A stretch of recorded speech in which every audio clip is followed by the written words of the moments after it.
મારું ઝાલાવાડ ભાઈ ડૉક્ટર નરેન્દ્ર રાવલે જ્યારે અમને બતાવ્યું ત્યારે ખ્યાલ આવ્યો કે ઝાલાવાડમાં કેવા રત્નો પડેલા છે.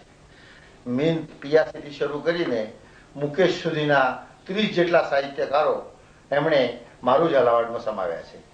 આ આવળ બાવળ ભૂમિમાં આવા સુંદર ફૂલડાઓ ખીલ્યા હોય અને એ ફૂલડાને આવી રીતે વિઝ્યુલાઇઝ કરવામાં આવે, એની ઓડિયોની વિડીયો કેસેટ કરવામાં આવે અને ઝાલાવાડના મોટા ભાગની શાળાઓના બાળકો એ જ્યારે જુએ ત્યારે એની કેટલી બધી પ્રેરણા મળશે. ખરેખર આનું શૈક્ષણિક મૂલ્ય તો આજે નહીં સમજાય, આવતીકાલે એનું મૂલ્ય સમજાશે. ઝાલાવાડના કેટલાક સ્થળો, દાખલા તરીકે ચોટીલા છે, ભીમોરા છે, એટલું જ નહીં બીજા પણ કેટલાક પુરાતત્વીય સ્થળો એને લીધેલા છે.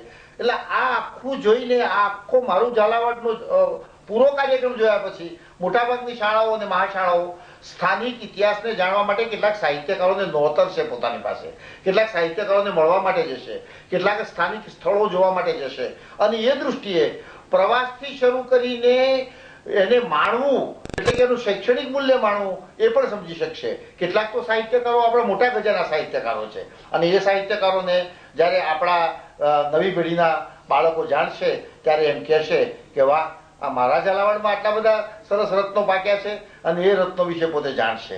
મને એમ લાગે છે કે આનું શૈક્ષણિક અને સંશોધનનું મૂલ્ય પણ ખૂબ જ છે. જો એ પ્રયોગ કરે ભાઈ નરેન્દ્ર કે અમુક શાળાઓમાં એ આ જ વાત આ જ સાહિત્યકારોને એક રીતે સમજાવે, બીજામાં બીજી રીતે સમજાવે, ત્રીજામાં વિઝ્યુઅલાઇઝ કરેલી રીતે સમજાવે તો એના પરિણામો પણ સુંદર દેખાશે અને આપણા આ વિદ્યાર્થીઓ, ઝાલાવાડના વિદ્યાર્થીઓ ખૂબ સારી રીતે માણી શકશે. ખૂબ મહેનત લીધી છે આમાં, એ બદલ એને અભિનંદન. આમાંથી પ્રેરણા લઈને આપણા ઝાલાવાડના જે સાહિત્યકારો છે એ સાહિત્યકારોએ પણ સુંદર સહકાર આપ્યો છે, એ બદલ એમને પણ અભિનંદન.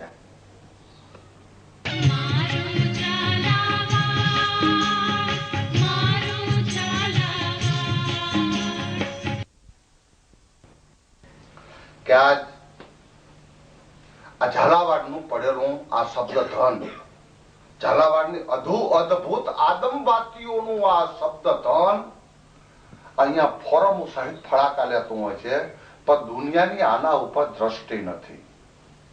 દુનિયાને આની ખેવના હોય કે ન હોય એની મને ખબર નથી, પણ હું તો ઝાલાવાડના જ્યાં જ્યાં બરકંદાજો, લક્ષ્મીપતિઓ, શબ્દના માહેરબાજો, શબ્દના કિમિયાગરો જ્યાં જ્યાં પરોઠી વાળીને બેઠા હોય એમને બે હાથની તાજમો કરી કરીને કહું કે આવો, આ અમારા ઝાલાવાડ, આપણું ઝાલાવાડ.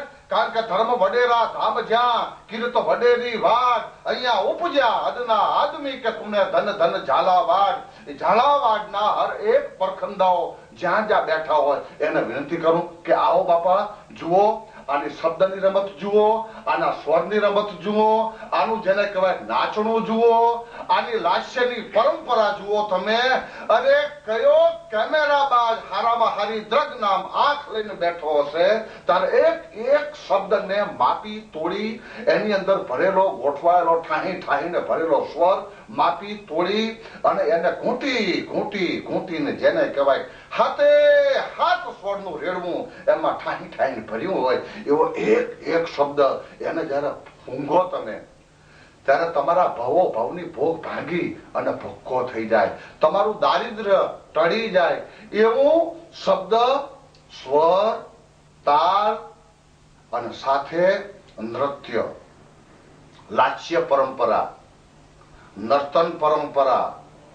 એ નૃત્યમ પરંપરા જયારે ધરતી અને આભના વચ્ચે જયારે એ જેને કહેવાય કે રેલાતું હોય ત્યારે ધરતી અને આભના મેળાવા થતા હોય, પરમ તત્વના પાંચે પાંચ તત્વોના મેળાવા થતા હોય, ઝાડવાઓ ઝૂમીને એને તાજમું ભરતા હોય, આભના વાદળાઓ ગળગડાટી કરીને એમાં તાલનો પુરાવો કરતા હોય અને પવન વાયરો બેલા ખડે મધરો ઘુમરાતો એમ કહેવાય છે કે 10 નાદની ભાષાઓને ઘોડી અને આવા શબ્દને, આવા સ્વરને, આવા તાલને, આવા નૃત્યને એના ચરણોમાં અર્પણ કરતો હોય છે.